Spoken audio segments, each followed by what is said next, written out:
thank everyone for coming on this rainy day. Yeah, so my name is Stepan. I've been in Uber for 4 years and almost 4 years, and the last 2 years I've been working on Michelangelo platform team. It's our machine learning platform team. So yeah, just before we start, like just to get sense of audience, so how many of you are like machine learning experts or trying that on day-to-day work? Okay, wow, quite a lot. And how many just have some engineering background? Okay, almost, oh, great. Sorry. Awesome, yeah, so agenda for today's talk is, we will go over all use cases, not all, like some use cases that Uber, ML use cases that Uber is using, and we'll talk about a machine learning platform team, and we will talk about how some recent works that we invest into facilitate speeding up experimentations experience for data scientists. Yeah, so not every problem can be solved with machine learning, right? Or it doesn't make sense to solve with machine learning. For example, you want sort array of integers with a model. Probably you can, but it's not the efficient one.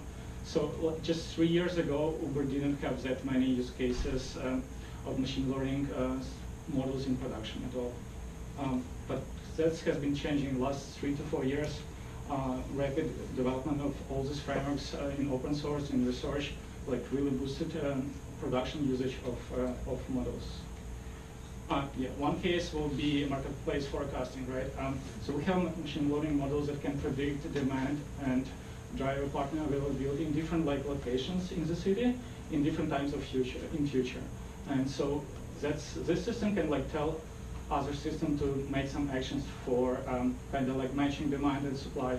Maybe it's through search price that all of you probably love, and or like driver incentives, so more driver partners can go to that area. Another use case that Razakart is Uber Eats. It's really heavy using machine learning models everywhere, from restaurant ranking just for you to menu items ranking to super complicated problem of estimating delivery time. This one of the Michelangelo core use cases was ETAs. So Maps team developed advanced algorithms to calculate like what will be estimated time of arrival, but they found there is like systematic errors of that algorithms, and they were able to use machine learning models to predict that error and kind of like subtract and give the result value to final user. And in some cases, they were able to predict to improve accuracy by 50%.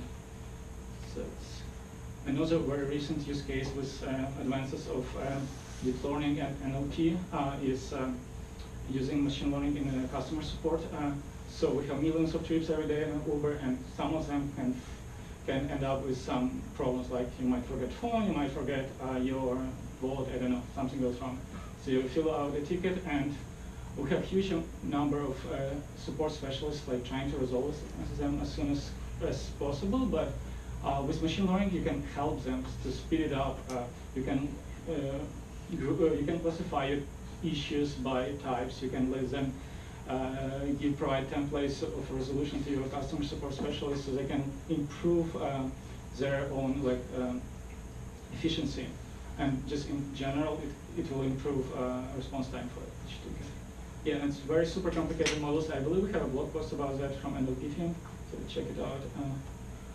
Yeah, another use case is probably not many of you saw this, but there's driver app, and if you text a driver about some issue, Uber will provide you some after replies that make sense in that context of your message, just to save time for driver side, because it's kind of painful to type and drive at the same time. Probably illegal. Yeah, and of course self-driving. So ATG has a lot of own infrastructure for machine learning, but they really love probably the most famous component of Michelangelo, which is called Forward. It's a framework for distributed deep learning training, and that allows you to scale your training, speed up this training using a lot of GPUs machine in parallel. This project's open sourced.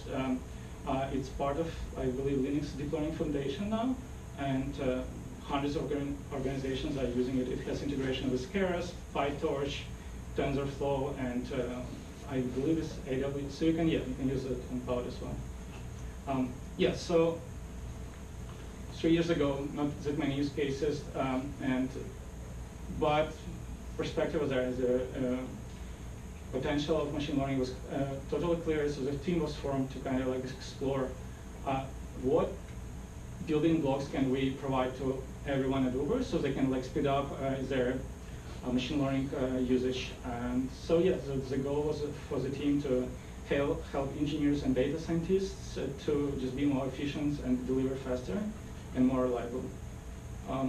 Yeah, so team spent like a lot of time building initial versions, and initial drive was to kind of like be very UI heavy, like don't give that many options to users, kind of solve all problems for them and give this click by click UI, where they can like set up their pipeline, data pipelines, they can set up pre-processing, they can choose algorithms, they can choose some metrics, and they can just click train. And after that, they will see this performance report, and based on the result, they can deploy it to production or retrain or whatever.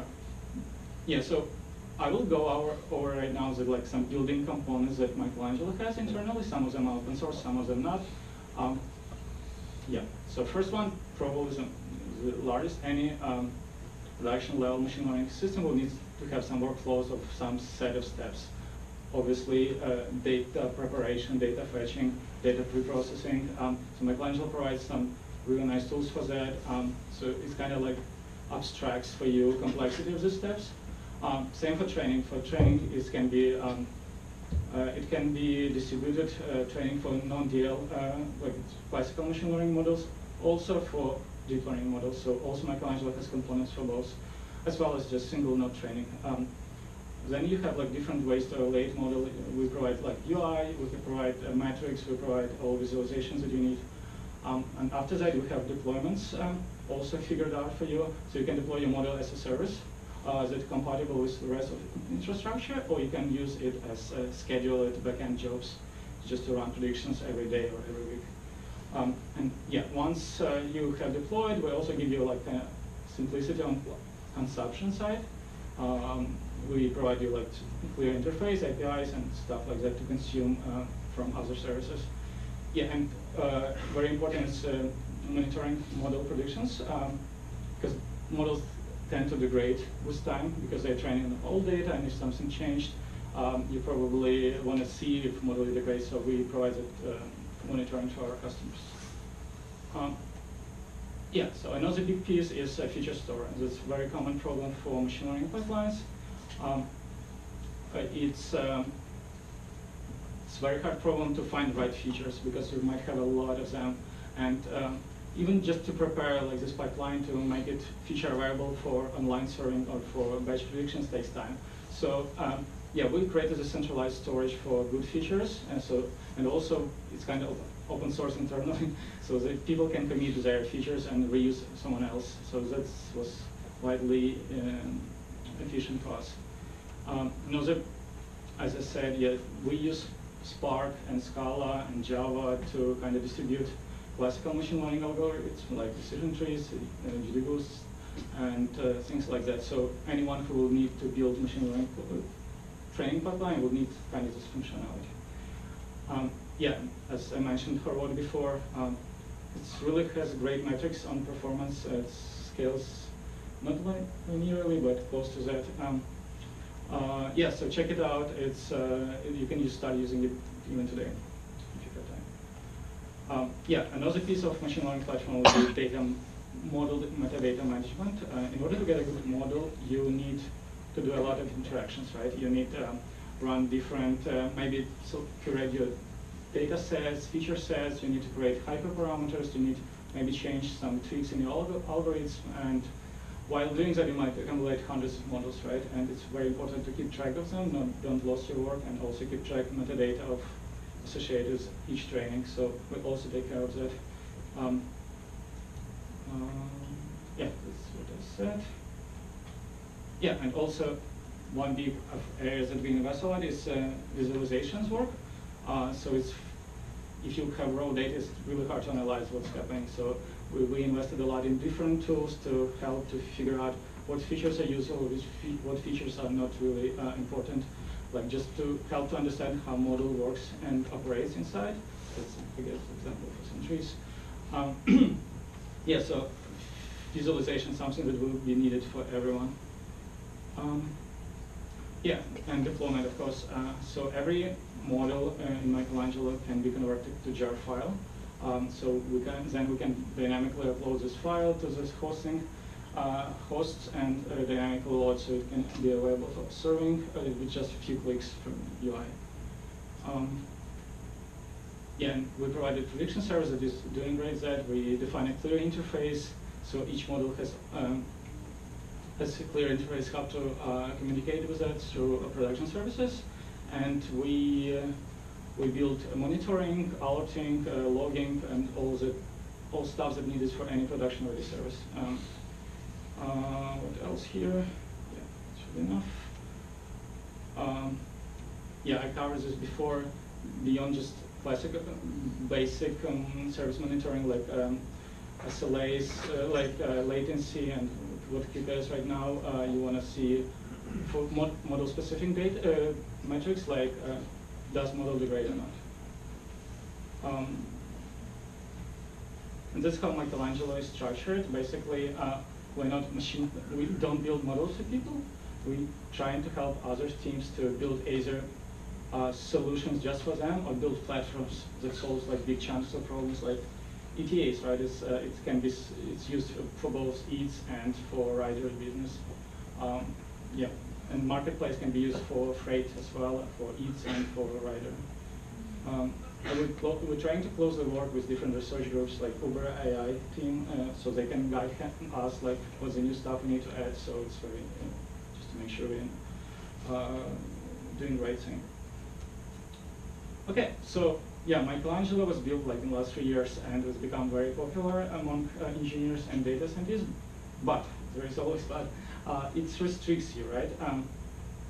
If something is not available on Michelangelo, it will like new algorithms, new framework, new version of the framework. It will take some time for engineers to add that. Some things like NLP pre-processing stuff might be even like super hard to add because we need Java. Remember, Java or Scala, so it might be super hard to quickly add that. So, but with recent development in AI and NLP and deep learning, it's become data scientists that comes to Uber and works at Uber. They just use notebook, just take some data, and with scares, with all of that, they have really good model, train it really quick, and there is no way for them, easy way to like get their work to try in production, because it's super important to try first before invest time into implementation, right? It might take weeks or months to add something. You want to know that will this model work in future or not? Does it worth to invest? So that was kind of problem. Also, model development velocity becomes super important for data scientists, right? With Java and Scala, speed is not as fast as they would love. And we figured out that by far the most popular language they use is Python. So yeah, so kind of not easy to bring Python to Java.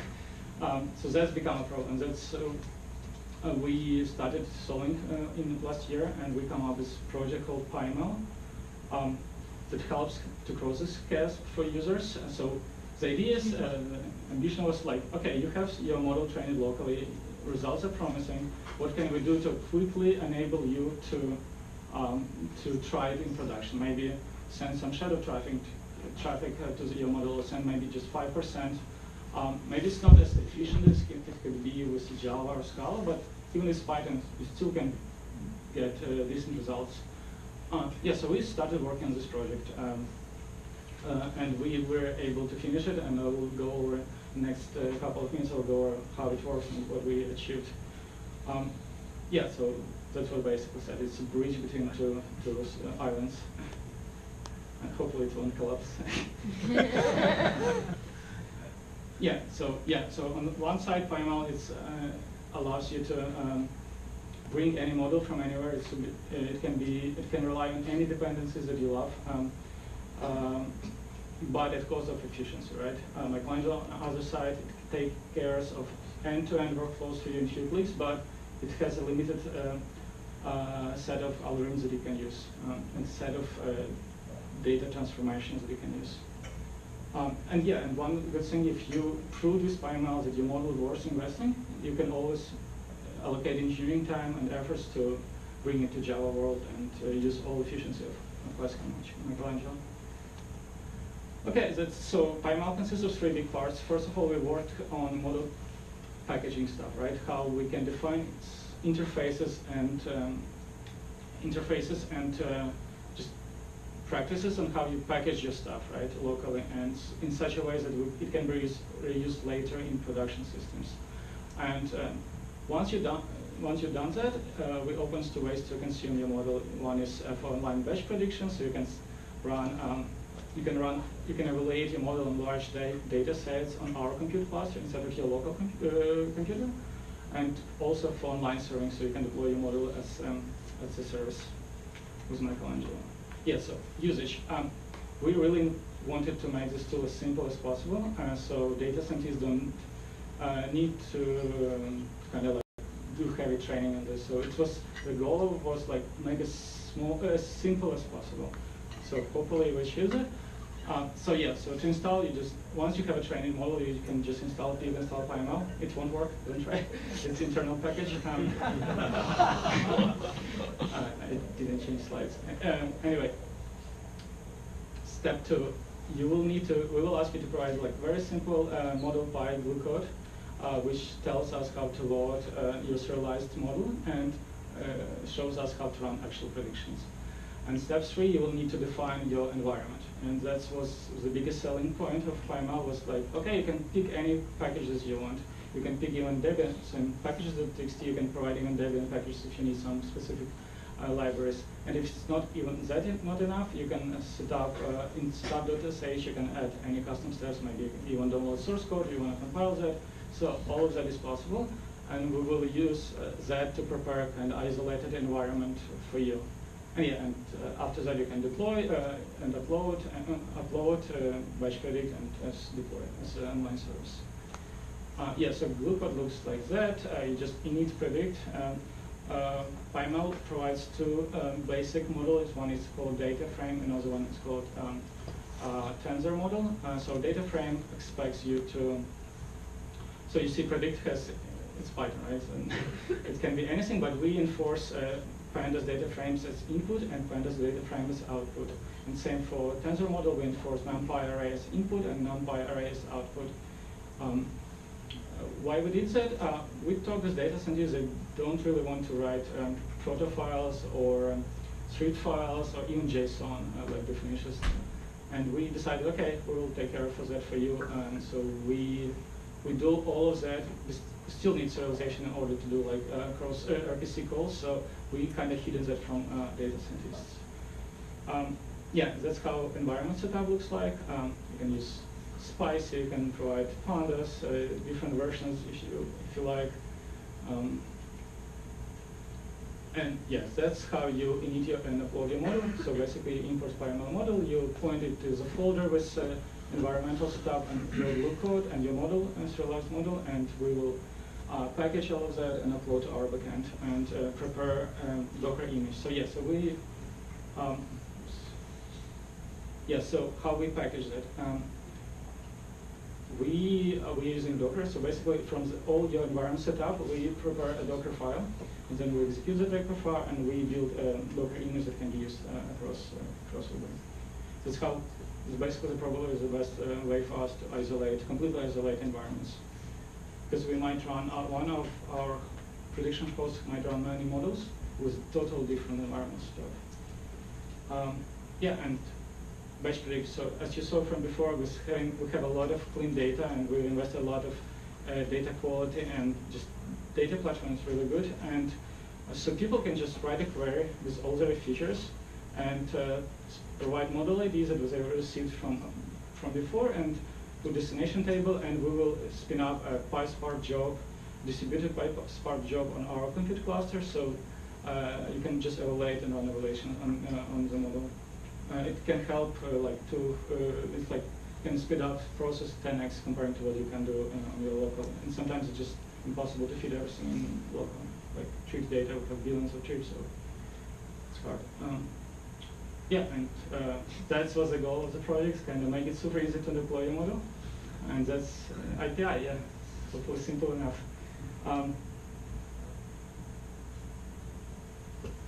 Yes, so with deployment, all out-of-the-box features of Michelangelo comes into as well with PyML. You have UI to manage, you have all integrations with metric systems, with monitoring systems, and all nice perks that Michelangelo provides. Yeah, just need to check time. Okay. Yeah, architecture. So it's a bit more engineering heavy, if you're curious. Yeah, so from before we had jar models and jar-based models, and we moved to Docker-based models. So we need to update a lot of existing infrastructure to work. It's a big change. So yeah, so we did that. It gave, again, a huge benefit because previously, even to change versions of TensorFlow was a big pain. And now you don't need us engineers, and you don't even need to see engineers to do that. And yeah, and we reuse exact same Docker for both offline and online, so it's really important for machine learning production systems because it's kind of guarantees consistency between predictions. And it's not always the case, and it's not always easy to achieve. Yeah, so offline predictions, we generate a PySpark job for you behind the scenes. We allocate enough resources on our compute cluster to run as a job, and yeah, it's just simple. For online predictions, architecture is a bit different. So we used to have only kind of left part, online prediction service, which was loading jar models. And now, instead of loading just models in memory, we're asking it to launch a nested Docker container with your model, and PyML infrastructure provides gRPC service inside of the Docker and spin up the server, and they communicate. They are hosted on the same machine, and they communicate between each other using Unix domain sockets. So there is some penalty for that, but it really depends on the amount of data being transferred, and which is not huge for online model predictions.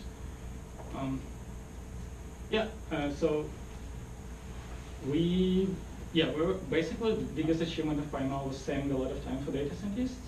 So instead of waiting for engineers for weeks or months to finish their job, they can do everything like in terms of hours and have everything ready for their teams for consumption in terms of hours.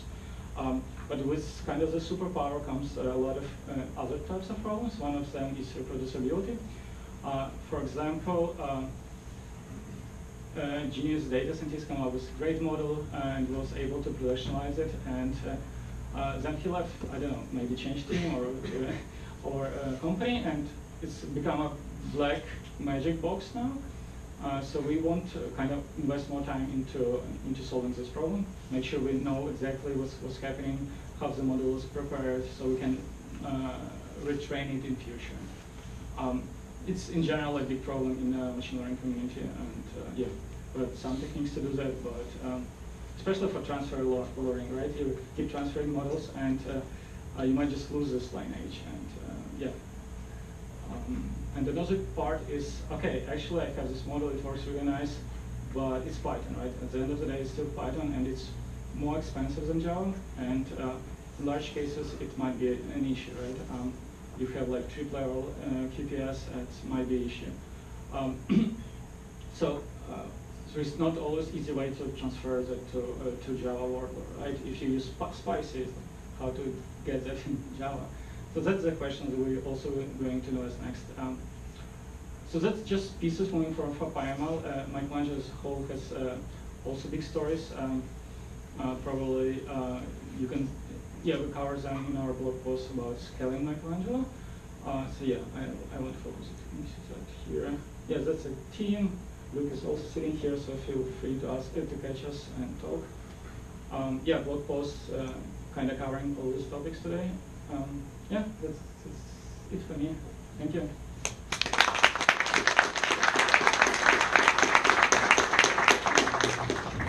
guess we have some time to questions. I got a question. Sure. Sorry. So, everything is under Panda and all the NumPy and all the other stuff. What about if the data is bigger than, and data is too big, and how do you handle that? So that's predictions, right? That's just for predictions. So you're saying, what if you do training and all the on other images stuff? Yeah. So that's also we didn't cover well, but we were planning to cover like images, like what else can be there, like raw GPS logs, stuff like that. Yeah. We'll see. I don't have an answer for that. On the feature side of things, they're very important to have high quality. How do you help the data scientist who creates the feature or ETL to make sure that it's healthy and manageable and monitorable? That's what Reza was covering, right? We have a lot of data trust. So it's purely that other system that creates the ETL for the features? Yeah, they will help them create pipelines and to populate features, yeah. And they can use existing services to ensure quality of data. That's both for offline training and online? Yeah, that's the beauty of feature store. It's kind of hides for you complexity and transformation, but when you're using for online service, we're actually using Cassandra to quickly fetch data. And for offline, we generate like join Hive queries to do that. So it's more efficient, yeah. So it's kind of hides all the complexity. And how does the monitoring happen? Is it an email, Slack channel? Data monitoring? I believe they have, yeah, they use M3 and emails, and yeah, you can standard ways. Please. Hi, how do you handle intermodal dependencies, specifically if the model requires another model as input, or for example, horizontal? Okay, so the question is how we handle intermodal dependencies. So the answer is each model is a service, right? So basically, if you have a caller that can involve them in any well, but I don't know about use cases when one model calls another model directly. We might have consumer service that can orchestrate that work, but I don't think they directly communicate between them. I'm curious, how do you manage and organize your knowledge that is developed by data scientists? Meaning, how do you avoid reinventing the wheel? Good question. Yeah, so the question how we accumulate knowledge about model creation by data scientists to make sure people don't reinvent wheel all the time. Hard to say. So we have internally, we have this process called RFC process builder. So when you're doing something, you need to come up with document, explain what you're trying to do, and you need to share with a large group of people. So ideally, that's what's happening. Just by sharing to common place. Yeah, we don't have any strict rules for that. Or Small follow-up. Have you considered using Airbnb's knowledge repo? Have you heard of it? I personally didn't. Maybe sure. When a data scientist creates a pipeline for himself or herself, what really happens behind the scenes? What is the architecture and let's say trace, the anatomy of that, and how long do these things take? And when they don't need that pipeline anymore, what happens? Yeah. So the question is what's happening behind the scenes when data scientists create machine learning pipelines. Oops. So there are a lot of things happening, so it's kind of hard to cover. So Uber is using, there is a tool in Uber called Piper. It's kind of similar to Airflow from Airbnb. And we try to generate pipeline automatically using that tool. And we have components that are doing like all this data preparation, training, stuff like that. So we generate the pipeline, we launch it. And if people don't use it, there is no consumption, we can auto clean up. So you made it very easy for machine learning engineer or data scientists to like productionize their code and deploy that. Do you have any testing suites or are there guardrails to make sure that that's robust to edge cases? Yeah, that's a great question. Yeah, we have some, we're not there yet. So first of all, we make sure that the stuff that you have locally, it's kind of can be replicated in the production system because you might have different libraries, and they computational libraries like in math libraries, and they can do different stuff from your, let's say, Macs. So yeah, we ask user to provide sample input and output, and we make sure that once we build image, the input and output are exactly the same. Another guardrails is once you have your model in production, right? Your model expects a certain input and output.